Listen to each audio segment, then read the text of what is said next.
10:02. All right, good morning. The Building and Facilities Construction Committee meeting of December 17th at 10 a.m. in the resource room will now come to order. And I will ask each member to state their name and go around the table to make it easier for the recorder. I'm Shirley Mazinski, Chairman. Linda Brown.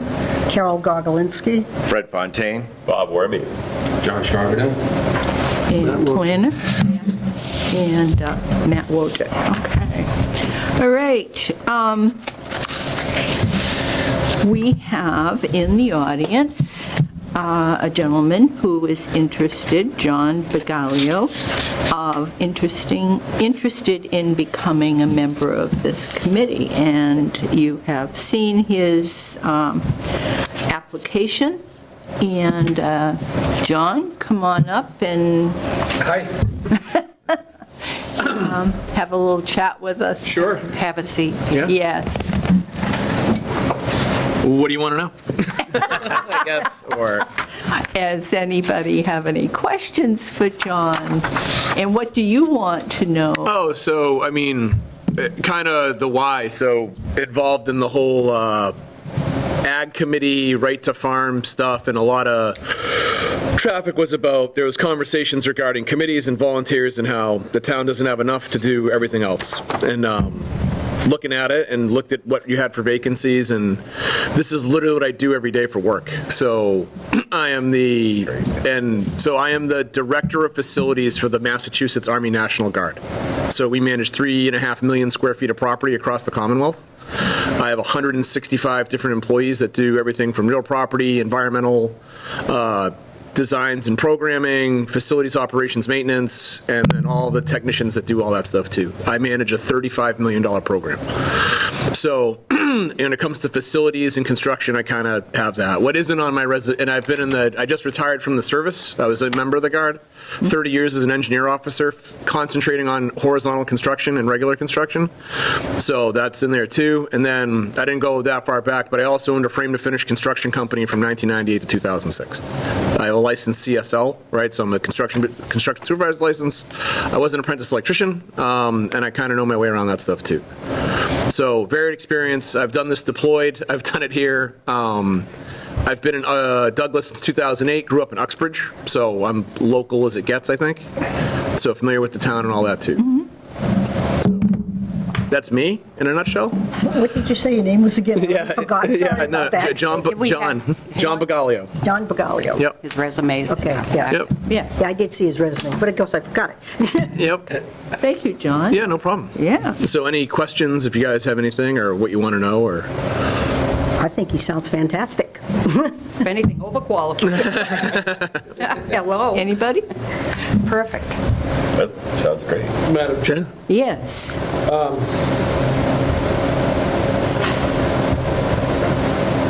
You sound more like an OPM. and I'm not really kidding. So we've been trying to figure out how to get a facilities manager on our payroll. Sure. And, you know, at one time we had a budget for the position that was competitive with the market for municipal facilities. Yeah. And the reason why we're doing that is because we can save a lot of money on not just the highway barn, but some of our other projects in town. Sure. We had a go-to for OPM. Because as you can imagine, it's just these people come out with a percentage of project cost contract, and then they overrun that, and we end up paying an OPM $1 million for a $10 million bill. It's kind of ridiculous. Yep. And you know, we've got a member of the select board that's qualified, but then it just becomes a huge conflict of interest for him to be too deeply engaged when he's approving the contracts. Sure. And this board has the experience, but it's hard. You can't really name an entire board to be the OPM for a project. Right. A little bit. The OPM selects the designer and then is the construction supervisor. It doesn't really have to be on site every day. No, and even per 780 CMR, there's only certain stuff you have to supervise under a CSL now too. And one of the things we're trying to push here is the notion that the highway bond in particular, what we're trying to build is a basic steel building. Sure.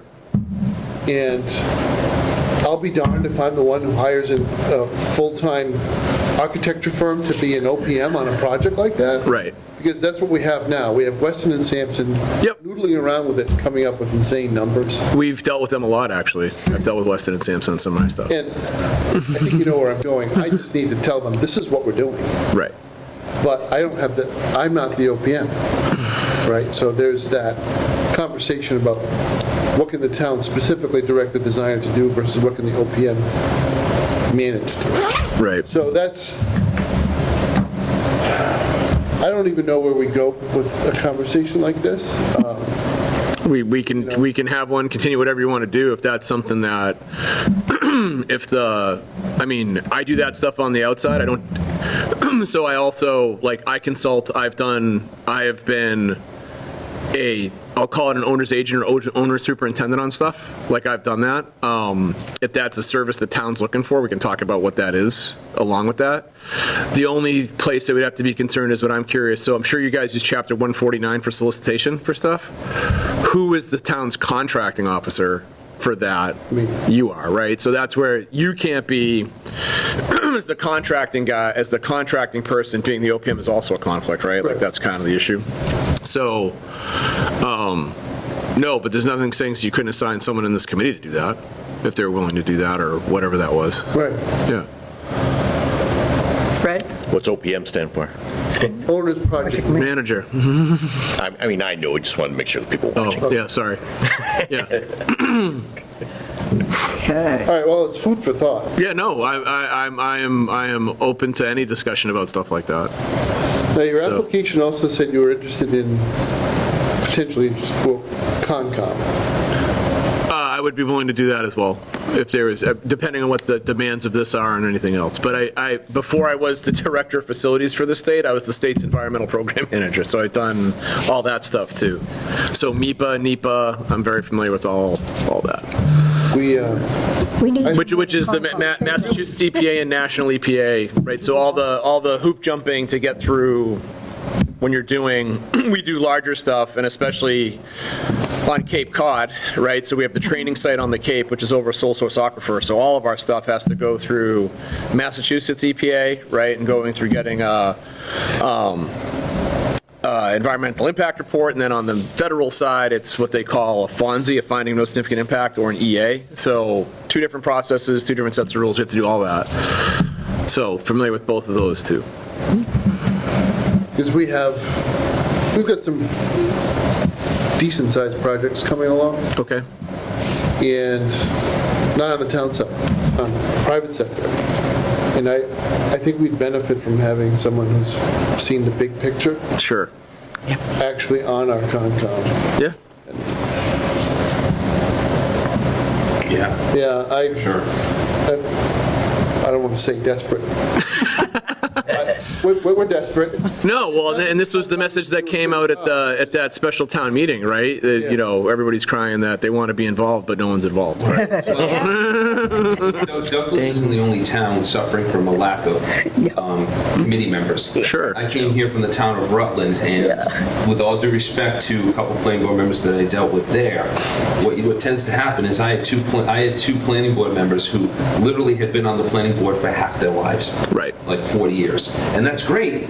Comes with a certain amount of experience, but you need a balance of expertise. You need some people coming in who basically, realize that things can't be done with a wink and a handshake anymore. Right. So, yeah, someone with your expertise and knowledge base would come in handy to balance some of that. Absolutely. Base. It's worked out really well for us. Bob and Eric got frustrated with economic development as a resident of the town. Stepped up, started doing a lot of stuff. He went from volunteer to part-time guy to full-time guy. Now he's basically, department head is retired, he needs to take a break. Yeah, sure. But he's done a really bang-up job, and that's the nice thing about Douglas, is that residents step up. And I Yeah. really appreciate you coming forward. No, absolutely. Very nice to meet you. And it helps staff members like myself and Jen, because, because we see, because we're the ones who deal with the conservation agent and all that stuff, and we deal with the state and everything, so we see the need for this type of expertise and this type of knowledge. Sure. No, without a doubt. Yeah, well, I appreciate the opportunity. Do you think you Mr. could do Birch, both? passing on. Because we want you. Yeah, no, I get it. So what's the Concom, once a month too? Carol, Right? you need to play a little bit hard to get. No. No, and I mean, I've actually dealt with the Concom. So when we first moved here, we built a horse ring at the back end of our property, and we got into a big debate about the Rivers Act, and I came out on top with that too, so. Well, it was, I'll tell you what, I mean, and the Concom was great, but we were building a horse ring, and we buffered the Mumford River behind our house on Potter Road. And the property was designated for 1980, so the rule of the Rivers Act is that you get 5% of that frontage back, or I think it was 5,000 square feet, whatever is greater. And I'm like, well, I want it all. And they're like, well, you don't need it all. And I'm like, it's not what I need, it's what I can get, right? And that's what the rules are. And they're like, oh, I guess you're right. And that was the whole debate, right? So, yeah, so I would be willing to help the Conservation Commission. I would like to focus on this one first. If there's time for me to do both, sure. I mean, I do still work, so I've got that going for me too. But I do plan on retiring in about 8 years, so that'll be great. I'll be done.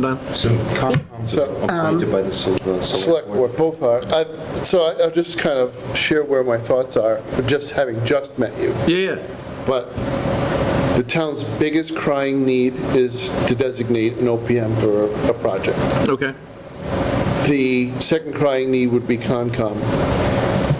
And I say that not because the existing Concom isn't doing a good job, and that's not the case. Mr. Birch tragically passed away too soon, so we lost a good, solid member of Concom. We've got, 2 vacancies, right? Or is it 3 now? Not with Josiah, but before Josiah passed, I think we had 2 vacancies. Wow. So getting to quorums, Oh, sure. then where we stand regulatory-wise. This committee's it always meets during the day. So Yep. if you're working, Oh, that's not a problem. that's not a, No. and we usually try to wrap it up within an hour. Only if, So it's not a heavy lift in addition. Concom is the lift, Yeah. Very subtle. because I think they're exclusive. I think there's OPM and then there's everything else. Like, Right. I don't know that all could be balanced, but Concom can be very, Well, even just bigger time commitment. Well, it's labor intensive, right? Because even if you're applying with the Concom, right, you have to do a notice of intent, then you've got to do the whole piece. There's got to be a determination. There's usually a site walk, right? There's some sort of piece of that. Well, yeah, so the admin in my office, she staffs the planning board. She staffs the planning board, ZBA, and Concom, among others like the BFCC and the Open Space Committee. And she actually pitches in with the Master Plan Committee, which is probably going to be coming to a close here in the next 6-7 months. But the one thing I've heard since I started here is that the workload of the Concom outpaces those other boards easily, where Concom is taking up between not just applications that come in, but also, complaints and things like that need to be followed up on. Sure. Probably now about 80 to 85% of our time is simply conservation. So that's something that Matt and I have been trying to deal with in terms of how do we move forward? Do we need to explore, a shared agent or a part-time agent? Because, it's starting to become overwhelming for her. So that's another thing we're looking at. But we're talking about membership, and Yep. some of the conversations might be more efficient with people with different backgrounds. Yeah. Coming to the table. Absolutely. All right, that's just Right. like completely unfiltered feedback from somebody I just met. No, I appreciate On the it. record, of course, the video, but super glad to meet you. Glad you're living in Douglas. Yeah. Glad you want to help, because we try very hard to improve the professionalism of the organization from one year to the next. Absolutely. And having really highly qualified people on boards and commissions and helping out really Oh, it's a huge help Yeah. moves that along. in every way, yeah. So Great. I don't envy your job. Like, Oh, I'm sure it's like everybody else, too much stuff and not enough money to do it, right? Yeah. DOD was not the greatest citizen in the different places they occupied. So, Okay, can we move on? Yeah. Because, so we can get out of here on time? You got 45 minutes left for TikTok. It's okay, Matt. Mentioned, Thank you. Fred Yes, has- Fred. quick follow-up on that. Yeah. So, Matt, what do you, so it seems to me you made it, that we need an OPM on staff for the town, paid position. Are you looking for something from this committee to support that? So just to explain what the ethics rules are very convoluted sometimes, but in this case, they're clear. Since the BFCC picks or is involved in picking the OPM, we'd have to have a conversation with council on whether you could put somebody on the BFCC and have that member designated the OPM, because there is a process that we're supposed to follow, a designer selection process for an OPM. That's part of the conundrum. So unless you had them on staff. Unless you Because have I have project managers on staff as a state agency, and so they're involved in, so how I do it in my office, I have a chief of designs and project management. If we're going to a house doctor or going on the street for a designer selection board for something bigger, because we deal with DCAM. So we have a project, I'm just going to say it's $1.5 million armory renovation. We go to DCAM, we're going to run a designer selection board because it's above any house doctor. We pick a designer, Sam, for example. As soon as that designer is picked, our project manager, that designer project management guy are involved in the process of the design, and then that PM is on the job as our OPM, right? We'll still hire, depending on the size, right, because it's controlled construction, we still have to hire type C services, so we have to hire the engineer to do some pieces of that to satisfy the building inspector. But, so that person, if they are on staff, can be involved from day one, from the start to the finish. this has been my problem, right? I don't have anybody on staff with the Right. CSL or the background. Sure. So my highway super doesn't have the CSL. Yeah. So I have one. You want me to do the job? You're on this board. I could resign. all right, so but there's things to think about. There's ways to get there. Yeah, So, John, let me tell you where we're at. Sure. Because we have, I have, and all of you have been saying, we need to get one more member at least. We had one leave. He was appointed by the school department, and he left only because his kids were out of school and he had better things, I guess, to do. Right. So, here we are. Our job is to recommend, we've interviewed you, basically, but you've provided us with plenty of information, and we need to take a vote, Would you like me to make a motion? and we're going to recommend you, I believe. So, this is where we're at. Okay. And the selectmen, as Linda had stated, this is their job. Their job is to put you on this committee. Sure. At our request. Makes sense. Yeah.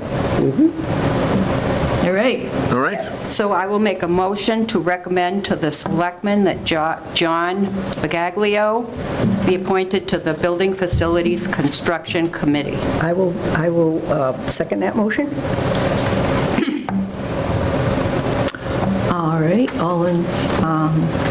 Linda made the motion to appoint John, recommend that John be appointed to this committee, and Carol seconded. All in favor? Aye. Aye. Opposed? So voted. Welcome. And as Linda had stated, reminder to see the town clerk and, Yeah. Well, we just got to wait for the selectmen first, right? yes. So a couple of weeks for Yes. that, and then, Yes. You will get a letter in the mail also. great. May I say something? Sure. One of the things, too, is like if you happen to be at work and you can't make one of our meetings, you can Zoom in. Yes. So that would be good. Yes. Yeah. And then the second thing, even though you're not on right now, you are a member of the town, so you can sit in and listen. Oh, I to whatever we have. planned on listening into the rest, so. Okay, good. All right, thank you, John. Thank you, guys, appreciate Yes. it. You can stay up here if you'd like. Oh, okay. Yeah, you can sit here. Yeah, take a comfy seat. All right, the next item on the agenda. We did the document storage area, we viewed that, the former locker room, and we did the site walk. And where are we now? Matt? So the contracts were let, we have electrical work being done to hook up basically it's a heat pump for climate control in Okay. the space. Yeah? Heat pump's out there, see it sitting on its pad. They're here today, I think they're close to being finished. Electrical? Yeah, when that work is done, we're just going to do the demo internally, we're just going to chip off the tile of the floors and then take stock of where we are. The current plan, or the preferred direction is, there were two rooms that you noticed. The smaller room could be secured. So it would obviate the need, it would take away the need for safes, the safes that we have taking up a huge amount of space in our offices here on the first floor. So the notion is anything that needs to be that secure could go into a secure space, and the rest of the space would be for sensitive documents that don't need to be as secure. Okay. So we're looking at the cost of the riggers to move the safes out. We have to obviously have one safe in the treasury because we put cash and other things in there. Sure. But if you go into Jean's office, into the finance director's office, you'll notice some really big safes. It's kind of a thing, right? So we're going to have to break it through the wall to get it out. That's how it got in there. But it's just not really utilized that much at all by anyone, and it takes up a lot of space. So there's some moving parts here. So far, the pace of the work is appropriate, and we're getting what we asked for. And what's the name of the construction people or company? Electric? So the low bid on the heating unit wasn't, we worked so much with Raynode, it wasn't Raynode, it was Accurate. I forget the rest of the name of the company, Accurate, Baker or something.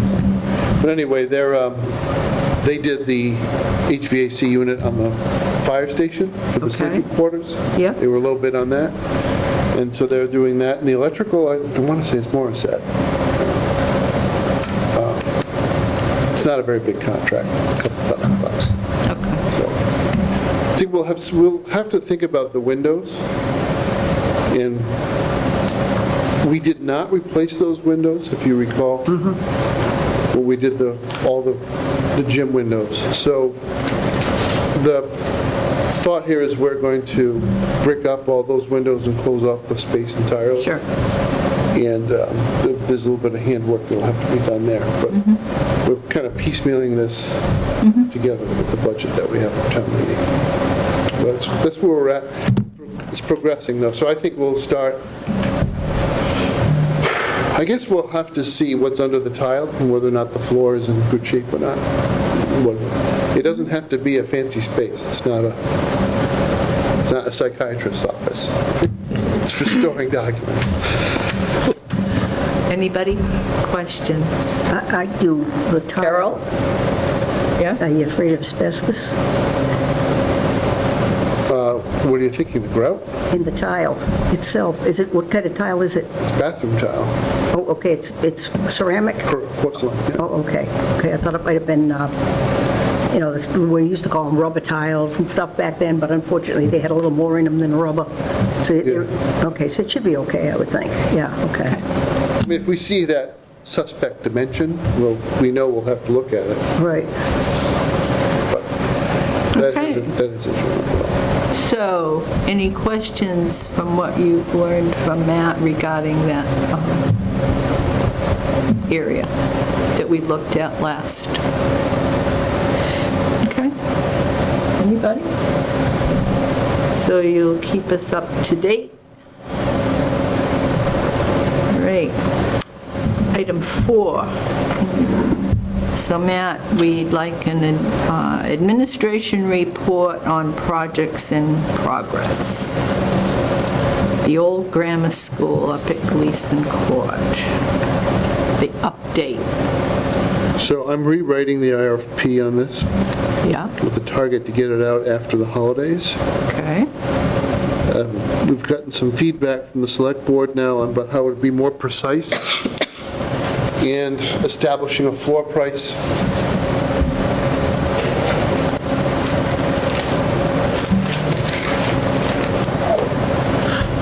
The whole thing was such a exercise in absurdity. The proposal we Yeah. loved came in with a $10,000 bid, and the proposal we didn't really like offered $390,000. We have to recoup at least the value of the real estate under the building, which, it's commercial, right? It's village business zoned. So it's going to be somewhere north of 120 grand. We'd like to see a six-digit number bid, because we're not just going to walk away from it. But at the last meeting, the select board ended up at a point where they were not really supportive of any additions.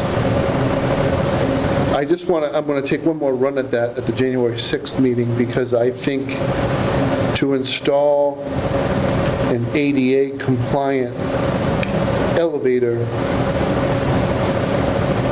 you could do it inside the building, but it might be more cost efficient to do it outside. So if you're going to have the elevator outside, wouldn't you allow an addition to have maybe 4 additional units, a hallway, just another way to utilize the elevator if you're going to go that way. And it would give the contractor the opportunity to have 4 more units to sell or rent. So I want to take another shot at that. I know that one of the selectmen feels that space behind the stairway, where there were bathrooms stacked on top of each other, that could all be gutted out, and that could be an elevator shaft. The problem is you're working within existing dimensions and somebody else's engineering, and then there's getting the electric. Just might be more cost effective to do it with new construction. So the bottom line is, though, we don't want anything built in front of the historic structure. The whole point of preserving it was to preserve that view of it. And so having a 3-story tower in front of it with a bunch of apartments is not okay. So one of the bidders has already reached out. They want to take another shot at it. But we have to republish it to everybody. So once we have a document to publish to the Central Register, I'll just make sure I reach out to everyone and see if they'll take another crack. That's where we are with that. Questions? I know Northbridge ended up on the town hall. They put an outside elevator, and, when they got through with it, you'd think it had been there since they built the town hall. They did a nice job with it, We did one at the Stadium Theater, and it was Yeah. not expensive, and it was it's a beautiful addition to the building. So Okay, you're good. Wait and see what comes up with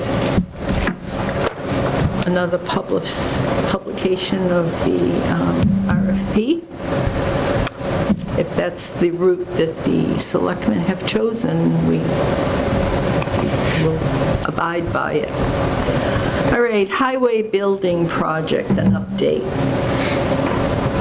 not much here. We're interacting with Weston and Sampson on getting a conceptual elevation. We're still working with that. That's kind of, I know you hate it when I jump ahead, but Yeah. it makes sense to take up item F at the same time as this one, fire station upgrade HVAC. Okay. I don't know what's left of McRitchie Engineering. I found, as much as I like Bruce, we were working with them because we really liked Howard.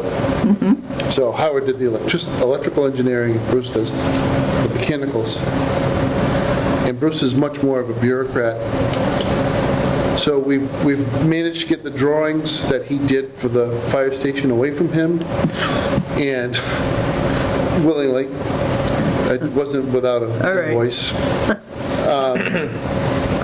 and transferred over to Weston and Sampson, and we've asked Weston and Sampson to value engineer the proposal because Bruce had very rigidly spec'd out a double boiler system, 2 furnaces in that little fire station, and it just doesn't seem to be necessary. And as the fire chief says, we're going to pull up a temporary heat source. If we have that kind of failure, we're not going to default to a second boiler. We're going to get somebody to come help us. The building's too small. It doesn't make any sense. So that is what is in progress right now. So I'm going to short circuit number F, or letter F, because it ties into this. We've basically said, set aside the highway building elevation for a little bit and get, because this is ready to bid out. If we can just make some changes to the plans, I want to rebid this. I don't want to get behind the pricing. Yeah. So, I'm sensitive to that. So, the recurring theme is, there's a number of things I'm going to take up after the holidays, mostly because I want people to pay attention. I don't want to advertise right now. I know the industry will still pay attention, but I just feel like we'll have more traction if we post it right in the beginning of January or end of January. Nobody's going to really be doing any of the work until the summer anyway. So.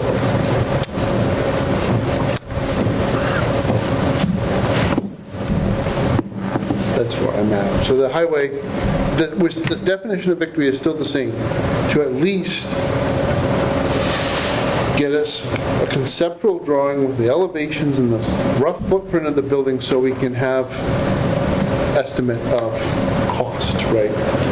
And, at that point, we'll have to sell at the town meeting and say, what do we, go through all the soft costs and all the hard costs and how we're going to fund it all.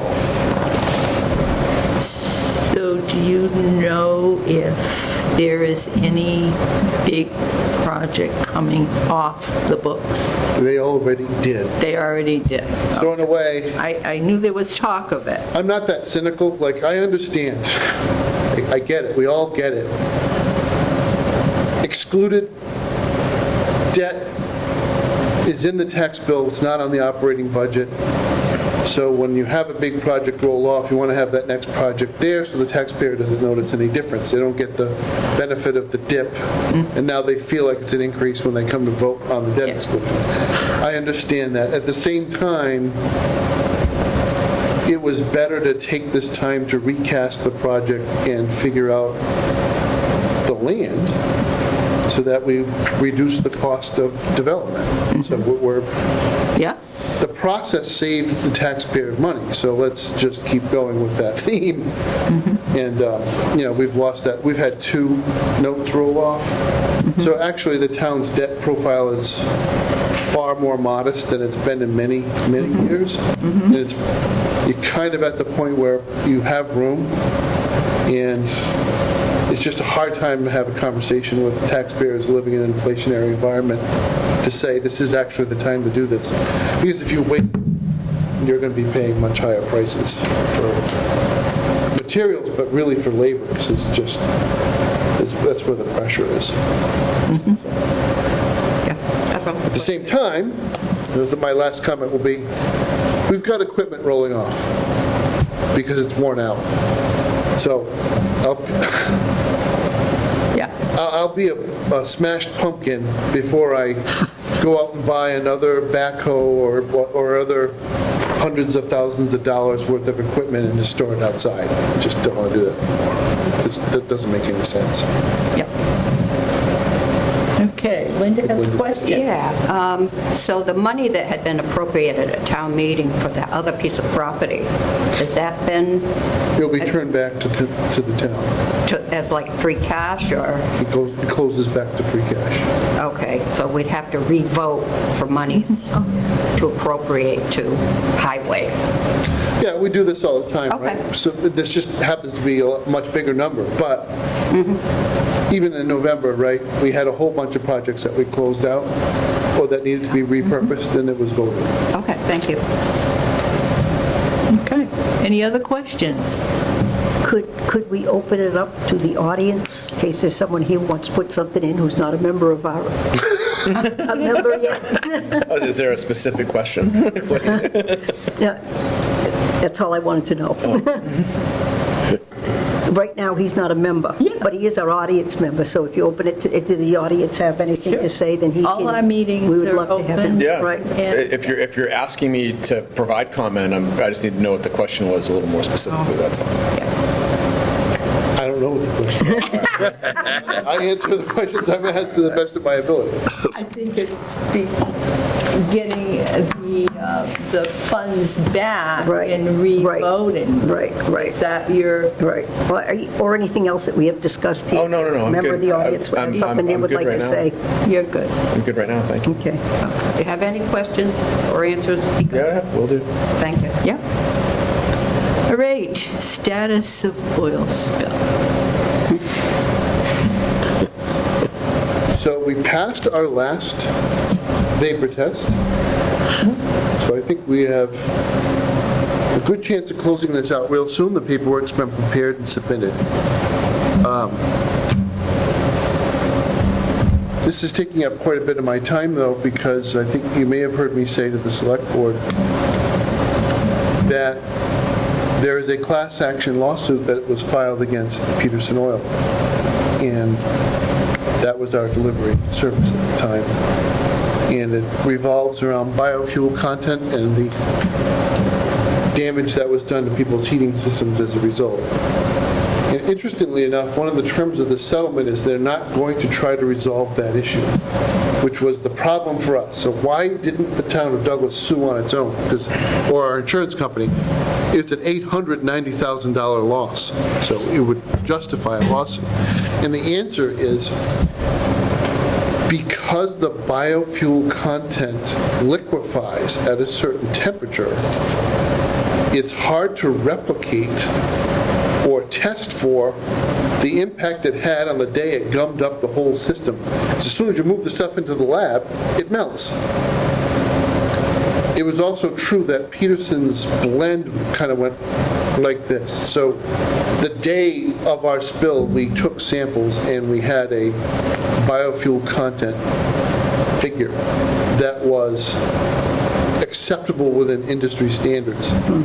That's not the theory of the case. So if you predicate your case on the fact that you sold me stuff that was 30% chicken fat and it fouled up my system, we could never make that case because it was within tolerances. That's not the case. The theory of the case is that over time, given the temperature of all of our assets and the oscillating content of biofuel in the mix, it built up over time the way a stalactite would build up from the top of a cave and then gummed up the pump, and this is why the pump couldn't shut off. All the floats were fouled in the open position. So the day tank flooded out the basement.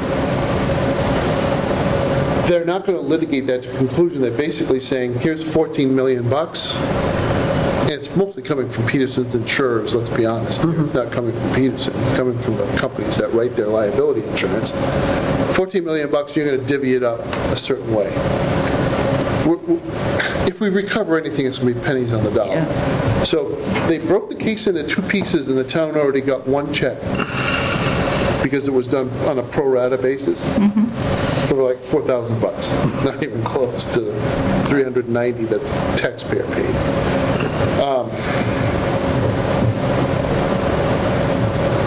There are two pieces of this settlement.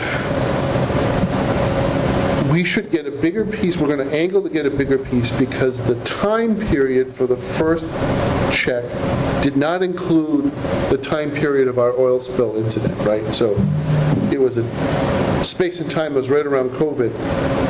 But we were Peterson customers before and after that slot. So it's when the spill occurred was after the slot they already paid out.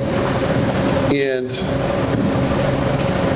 we have to file paperwork that will show that the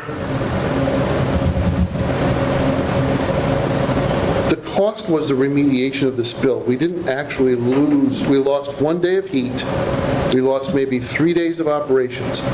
So that part of the case, we're going to get like $540 for that because it's $180 a day. Our angle is more that you did so much damage to our equipment that we had to replace, and the fly in the ointment is the first $500,000 was covered by insurance. So whether or not Maya pursues their potential claim here, we're only going to be asking for the $390. And I don't know how the lawyers are going to interpret. I can see if I were Peterson's attorney, I would argue my client's not responsible for the cost of your replacement of your equipment because your insurance policy covered that. The other $390 that you paid in the future was for all that digging and messing around that you did in your basement. And our retort to that will be, but we would never have dug up the floor and replaced it and done all the structural engineering to secure the building and all this other stuff that we did if your fuel hadn't leaked on the floor in the first place. So the battle is joined around that. That's not really a BFCC issue. It's more of a select board litigation issue, but I want you to be aware that we're pursuing every angle we can. I think the item that maybe it's a month from now, Madam Chair, but I think what we need to do is have an agenda item for an update on the status of the furnace in this building, because I think this committee needs to be made aware of and keep tabs on the issues we've had with the furnace. We've now replaced 2 of the cast iron segments of the furnace that have weeped out of a specific point where the casting was removed. And the furnace company hates honoring their warranty because they're going to say, your installer, your maintenance guys didn't direct the flame properly and it's blowing up against the side of the chamber. I know you're rolling your eyes, John. I keep looking at you. Yeah, no, it's fine. So is this a steam boiler here? Yeah. So we're arguing to the contrary that we have it serviced annually, that the flame is properly set. Sure. And that their castings are manufactured. Is it a Smith? Defect. Is it a Smith boiler? Because we just went through a bunch of that where we've had, so 3/4 of our armories are like the one on Lake Street in Whitensville, right? Built in the late 50s, early 60s. They all had these Smith 9-deck boilers in them, and the originals are fine, but they're all starting to reach, they're past their lifespan, and now they're all really starting to go. But the replacement castings are all junk. So now in Smith's, like, they had to find a new foundry. So even they admitted, like, their replacement stuff was bad, but I understand entirely what you're dealing with. And they're trying to be like, oh, no, like, this burned the wrong way, and you did, like, your guys maintained it, your guys put it in. I don't know what to tell you, but it's normal bad. We have Reno maintaining it, but I'm pretty sure it's a Smith boiler. The last time we had to get a casting, Adam Furno drove all the way to New Hampshire to get it. Yeah. And then threw it on the back of his truck by some miracle. I think he's a big, strong guy. And drove it back here. But yeah, that's what we're up against, this silliness. The thing's, what, 9 years old now? That's all, huh? Yeah, and I was that gonna say- previous, Yeah, which is a third of what its half-life should be, or something like that. because our old furnace that we had taken out of there was there since Place is built probably. 60 years, probably. We had a similar furnace. One more story. We have 15 minutes left. No, we got a way to go. I know. When the boiler finally blew out in Woonsocket City Hall, and I was up on the 4th floor with the mayor in my heaviest winter coat I could afford to buy. I could see my breath. It was the only time in my life I've ever looked at my boss and said, I am going home. This is stupid. I can't even function, so I'll fix the heat. I'll see you. So, anyway, boilers can't fail in a building like this, so. So I know we'll see that in the future, but how old is that? 9 years old? 9 years old. How? 9 years, he said. No. Oh, 9. It's not that old. So Yeah. this is what the argument's been about honoring their warranty. All right, so we need to put the status of the furnace on. Municipal center furnace, yeah. Yeah. Okay. Municipal, green communities. Yeah, so we just paid the final invoice to Innovus for their light work on the middle school that happened over the summer. Yeah. That's closed out. And after the holidays, I'm going to be getting together with Adam Furno and also Tony from Innovus to discuss what we're going to apply for at the next grant round that's going to be in June of 2026. So, whatever lights need to be done. And he said, Adam's mentioned some other things. Bob Sullivan's mentioned some things that can be done at pump stations and DPW building and things like that. So we'll address that after the holidays. Okay. Questions, anybody? Okay, municipal fire alarm update, Matt? None. Fire station, you've already mentioned, and it's ready to be bid out, right? Yeah, so we have the full plan set. We're going to be working on the heating plant and making sure we cost that out properly and value engineer it. Yeah. There's a small amount of GC work that needs to be done there. We need to hang a non-bearing wall to get separation. And we're going to approach BBT about making that a student project if we can. Otherwise, we'll get a sole proprietor to do it. It's really not a lot of work at all. It's hanging metal studs. But I want to break that out because I don't want to bid this as a general contractor administered contract. It's an electrical project and an HVAC project. And they can be broken apart. They don't have a necessary, really the HVAC needs the electrical work to be done first. It doesn't have to be bid out as one complete package. We tried that, and the GC stepped on everybody to get margin, and it went over the budget. And Shirley, I apologize, I really have to go because Sure. Jen had to leave. Her daughter was sick today. I'm expecting an application to come in, so Ken's alone in the office. So I'm expecting an application. You can just deny it, right? Yeah. No, and it's A&R, and the planning board doesn't meet until the 14th. But I'm explaining to them why we can't skip it today. So, Okay. all right, thank you. Thank you, thank We have you. fun with that. Library Board of Trustees, nothing. There is something here. So I just, again, kind of, just for your being well informed on, they have done an amazing job raising money. They really have. And they're pretty close to being able to do a project. Wow. Having said that, I still think we're going to take baby steps in educating everybody on what's next and how this is going to work, and maybe you want to raise a little more to be able to do what you really want to do. My bigger concern here, in conversation with the library director, is he's been aware of, and we signed a contract to address some issues with the heat pumps. And the contractor with the contract is saying they can't get the parts. So what's happened here, the conduit, the insulation and the metal of the conduit don't play nice together, so the insulation is corroding the... Sure.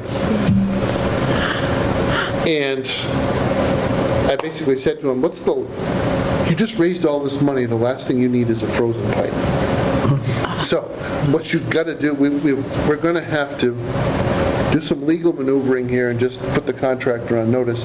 If you can't get the part, then we are going to find the part for you. I don't don't care if I'm rustling through some basement warehouse in Fall River, we're going to find the stupid conduit, because it doesn't make any sense that you can't get it. It really doesn't. These heat pumps are all over the market.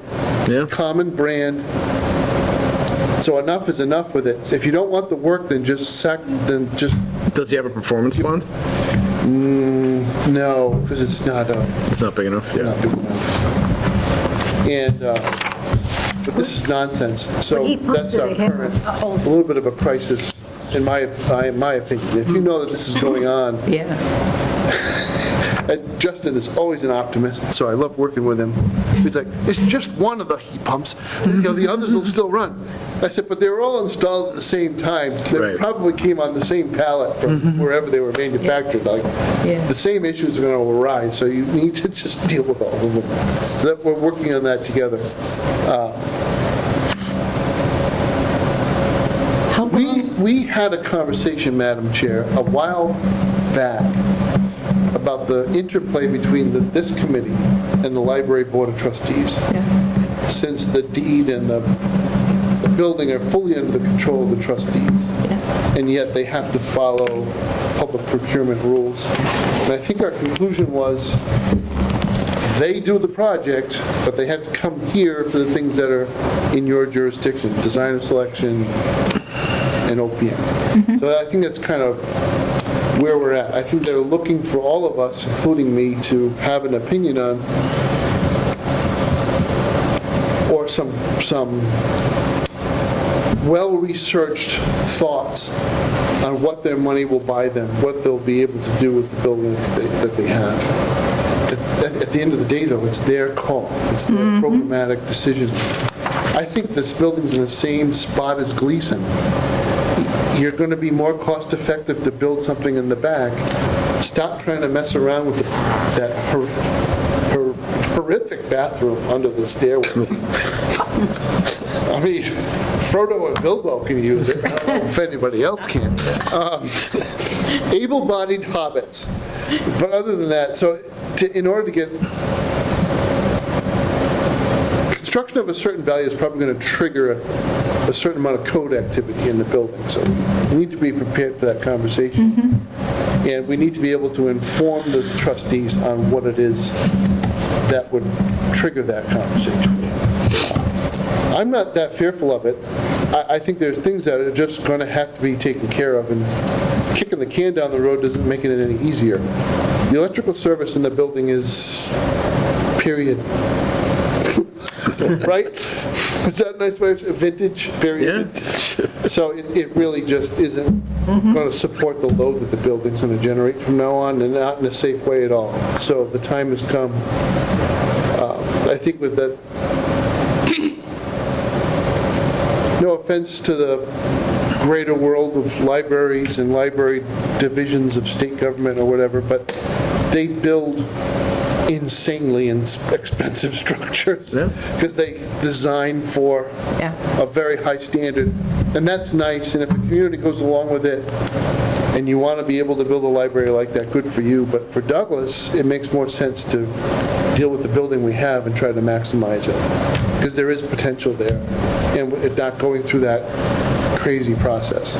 You'll just end up with a building that, even after the grant assistance, is still more expensive than you would have spent if you did it on your own and built a more modest structure. That's where we're at with that. I know that Uxbridge and Northbridge are pursuing these library division grant writing, but we went through it. The trustees went through the whole thing, and you end up with what is not just a library, it almost ends up like a community center. Yeah. And that's a bigger nut than I think we're willing to. Well, we need a highway bond, and we need to do improvements to the fire station Right. and this municipal center. Building that whole other thing and is just too much. It's way too much. So, but there you are. You're briefed. You've been briefed. Fred? You made me nervous when you talked about water pipes freezing. Is there, tied into the alarm system, is there freeze alarms? I don't know what they've got over there, because I don't know if they participate in the program that we use for sensors. Okay. So I don't know how long it's unoccupied. Just remember, my rule of thumb is I plan for the worst and hope for the best. Right? Yeah. So I just, when there's a heating appliance that has a defect, I just assume it'll fail, and what are we going to do then? Right. So if the other units are still running, yes, they could make up, right? But It's, Anyone else? Oh, John? No? Oh, I thought sorry. he's not touching that one. Sorry. No? Heat only goes out when it's cold. It never, you know what I mean? No, yeah. It's always on the Friday of a long weekend. Like, there's never... and a pipe always bursts when nobody's expected to be there for Yeah. a long time. Yeah. Well, it doesn't leak till it thaws. That's the other one, so... Yeah. So when it's frozen, it doesn't leak. It doesn't leak until it thaws out. Yeah. So that's the... Exactly. Well, one of the things I did ask, and I can't remember which, or if there were a couple of board members from there, but I asked if they'd come up with a plan of what they were going to do with their funds. Because they were raising, every year they raise money. Yeah. Chicken, egg. Right? We want to do as much as we can with the funds we have. How much funds do we have? What will our funds buy us? It's kind of gotten circular. The fund has built up a balance now where the trustees need to have this conversation internally with themselves and Yeah. how they want, what do they really need? Well, If they came here and said, we need 2 ADA compliant bathrooms and Yeah. an elevator, So- then we've got a project. So the question I'll ask, and this is, so I deal with this too, so a bunch of what I operate is reimbursed. So everything that GARD owns is a state building, right? We're a state agency. We're the Commonwealth of Massachusetts Military Division. 3/4 of what we operate is federally reimbursed, right? Through the DOD, so that the National Guard is like the Army in its readiness and the whole piece. So, but we also have portions that are non-appropriated funds, right? So it's money that is raised through other programs, armory rentals, things like that, that can do facilities improvements. Regardless of who pays for that facilities improvement, it goes through my office.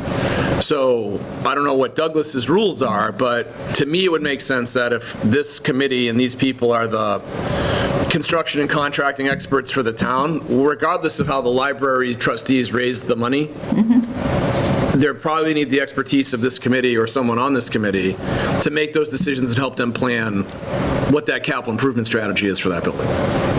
So it's almost like you need to tell them, you probably need to come to us to tell you what to really need to do, because otherwise it's going to go the wrong way. For lack of, not for lack of trying, but for lack of experience, knowledge, and facilitation of the rules. That's my public comment right there. Let the records show that the colonel said it and the town administrator sat silently. It's Colonel retired. but yeah. Colonel retired. All right, maybe we should, and I have tried to keep them aware that they are still on the agenda and what are their plans. I don't do it all the time, but I do, and if they should, maybe they should get the I think it's time to agenda. hear from them again. Maybe they should have their own conversation at their own meeting and decide what it is they want to come here with. I frankly was very pleasantly surprised by what they've raised at this point. I was very surprised. It was twice as much as I thought they had raised. So, Yeah, but they've been doing it for 3-4 years. I know, Yeah, but it's really hard to raise money as a Yes, it nonprofit, is. especially a small library, and they've done very well. yes, it is, yeah. All right, so where do you recommend we go with this? Any recommendation? I could, through Justin, I'll reach out to the trustees and ask them to. Okay.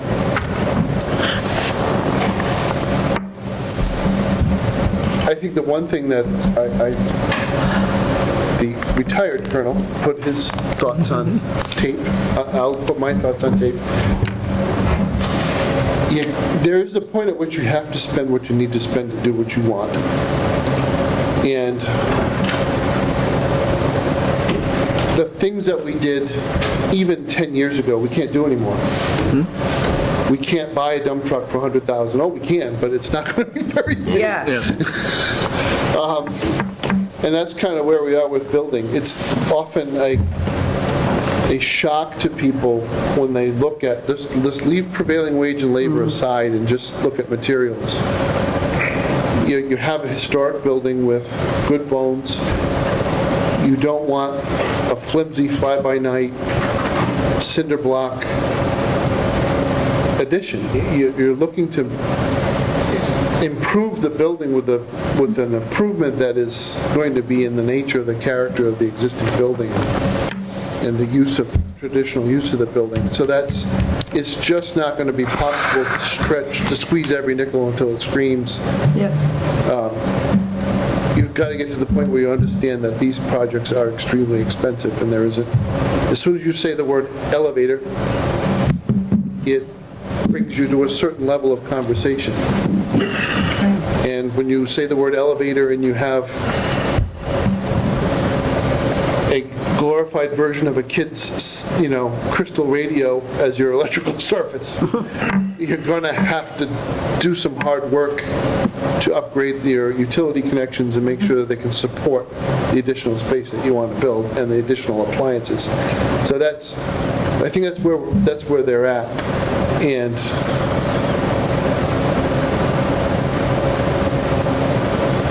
it's a crowded space, right? We don't have those bigger, wider, open spaces like a big reading room where you can put tables in and have meetings. You just don't have that. And to build that on top of the other things that you need starts to make it a really big project that no matter what they've raised, they haven't raised enough. And it kind of depends on what it is. They have to choose what they want to do. Okay, anybody else have any other thoughts on that? Any questions?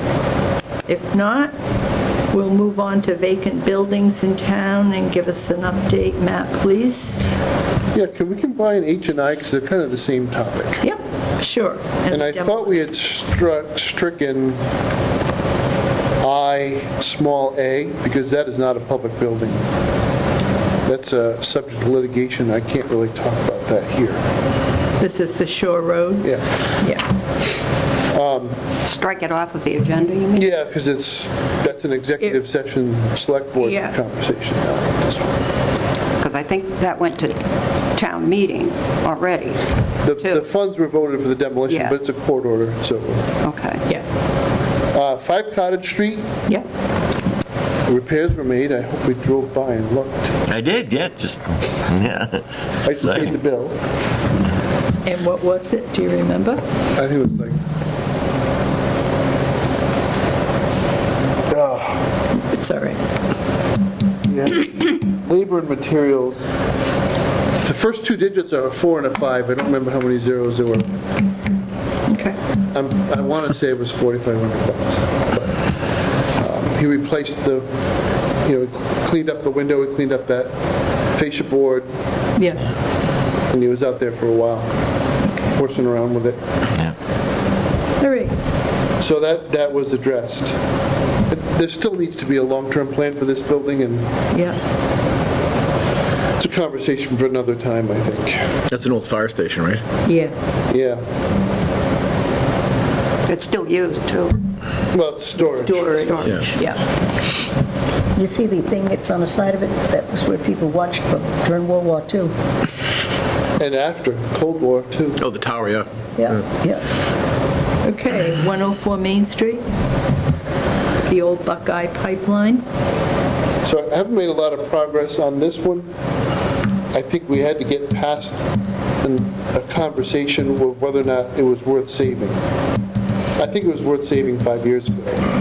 It's not now. It'll just be easier to take it out.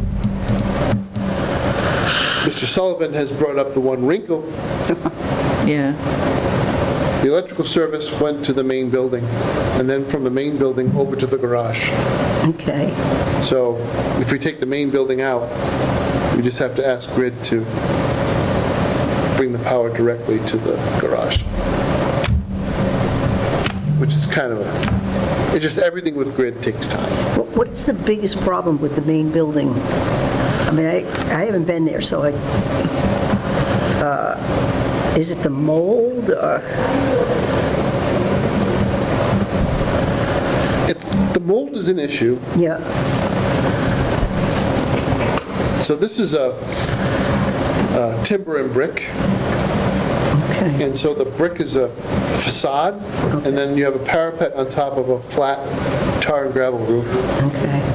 The water has seeped in behind where the parapet joins the facade, right, and seeped its way in between the interior wall material and the brick facade. Yeah. And kind of pulled in that corner that faces Main Street. And then spread out on the slab into all the rug. And that's the mold disaster, right? If that thing's peeling away, then there's no point keeping the building at all. And when I say 5 years ago, it was worth saving, we didn't have a leak. And we really just needed a structural engineer to help us out, figure what can we support up there and just get an angled roof, some trusses or some other stick-built something to just get the water out. 5 years ago, we weren't talking about this. 5 years ago, we were still fighting over the end result of an override vote, right? So this was not a high priority at all, and nothing was done, so now the building's deteriorated to the point where it's now the value. Sticks in my craw because I'd like to keep that three-phase power, that transformer on that pad and try to do something there, but it just doesn't seem like it's going to work out. But in conjunction with the highway barn movement of poles, we're so close in the same general neighborhood. I want to talk to Grid about maybe getting one team out to do both pieces and move all the electrical service to those two sites since they're a couple hundred feet away from each other. So we got one building that we're still able to use, like for some storage or something? Yeah, so the water department uses that garage. Yeah.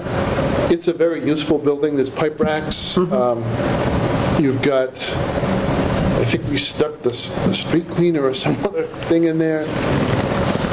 There's hydrants and pipe, and there's a hand crane. It's a very useful building. We use it quite a bit. In fact, if you remember that little video that we did to promote the town of Douglas, that was where we filmed Mr. Sullivan and Bob Josie was at that garage. So you can see inside. It's a classic. We used to call it puttering. Right. Right? Lots of workbenches, lots of tools where people putter. Is there any way to maybe just, when you take like a little 8x8 thing, put it up there to bring that service in there, to at least keep it there and get the rest of it down and just make big enough space for that service so it can go over to the other one? I think the bigger issue here is the disconnect, because that doesn't need I don't think they need three-phase over there, so it's bringing standard service over and severing the higher voltage over the other place. We got to separate the power. The power is live to that transformer, so we got to turn it off. So if we did combine this relocation of electricity with the highway poles that we need, that can all be done before the highway barn is It has built. to be. Yeah. Okay. It has to be. It could be done tomorrow, right? We don't need approval except for National Grid to do it, right? I mean, we do own that highway issue has been resolved pretty much. Yeah, I need to remember this is a conversation about the title insurance and making sure that easement is understood to be where you know it is. And I'm backing off. The attorney I was working with is just too expensive. So we're talking to the attorney we use for tax title, would work in the same general practice area, to just issue that letter and set us up with title insurance for a fraction of the cost. So if Ignon wanted $4,500, I think these guys want about $2,000. It's a big deal. To save a little bit. So that's Buckeye. Yep. The little brown building, so I have a here's- question regarding, Yeah. Sure. what's the danger in doing absolutely nothing? Well, I thought we crossed this threshold already before we went to town meeting and got the funds.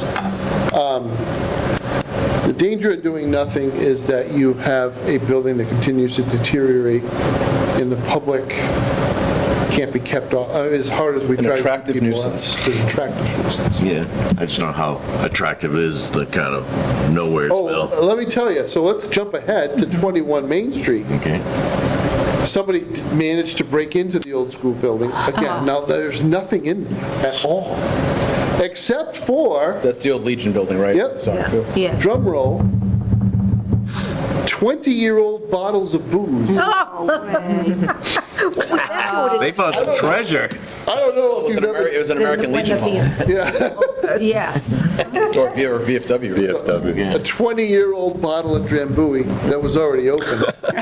I just don't know what the point was. I think they went in there for copper. They were disappointed because it's all been stolen already. Oh, my goodness. And they walked out with, so Adam sent me pictures of empty boxes where I think it was vermouth. It was just gross, right? But they stole it. But the long story short is, if there's a vacant building, people are in it. They went into the Brown House, too. They didn't get very far because the second floor has collapsed, so there wasn't anything in there for them. But it's just the world we live in. People So notice you're not moving around, they take advantage. what's the timeline here for these buildings? So the Brown building, this is a long, drawn-out process for something that's really very simple, right? Yeah? But because there's an asbestos remediation, I'm going to go to a statewide contract, so I don't have to go through bidding, and hire someone to remove the asbestos. It is in the exterior shingles, it's in some of the flooring material, and probably the roof shingles as well. So by the time they get all the asbestos out, there's not going to be much of anything left. The highway's going to do, I could have highway do this demo. I asked town meeting for funds in case we discover something and they can't do it, but I'm hoping to turn that money back. That's the plan. It looks like that's a spring job, right? So if I post it in January, schedule a project for any time after March. We'll take out the old garage, that half, Yep. that's all going to go. Any old oil tanks or anything in there? That's already been removed. That's done. Good, good. Okay. And so we are removing buildings with the old Buckeye. Yeah. Yeah. That's the brick building you can see from the street, that's going to go. Yeah, okay. Would it be prudent to alarm those old school buildings? I mean, all we need is another recurring expense, I realize that, but I'd rather not, because then I have to turn the electricity back on. yeah. So it's not just the expense of the alarm, it's the,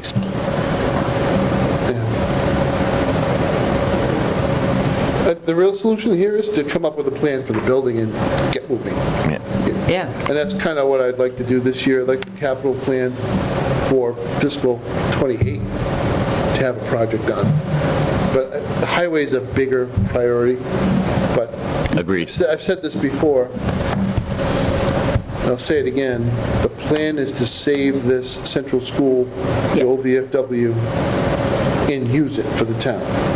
It is a nice building, it's in a good location, it supports other things that we're doing in that neighborhood.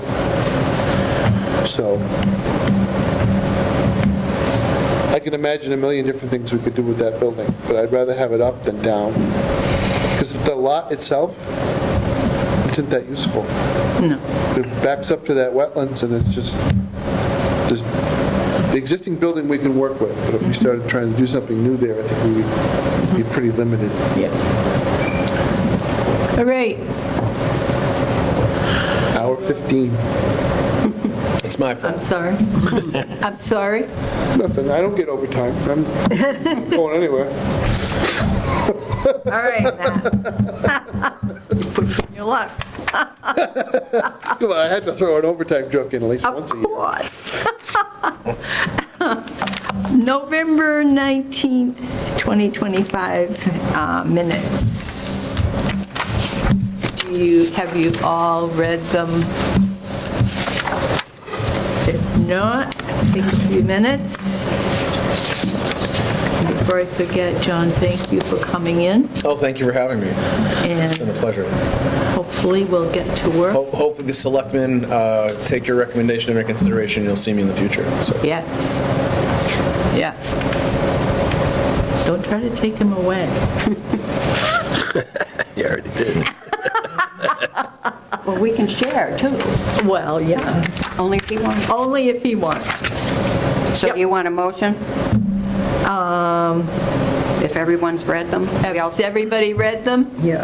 I'll make a motion to approve the Wednesday, November 19th, 2025 meeting minutes as written.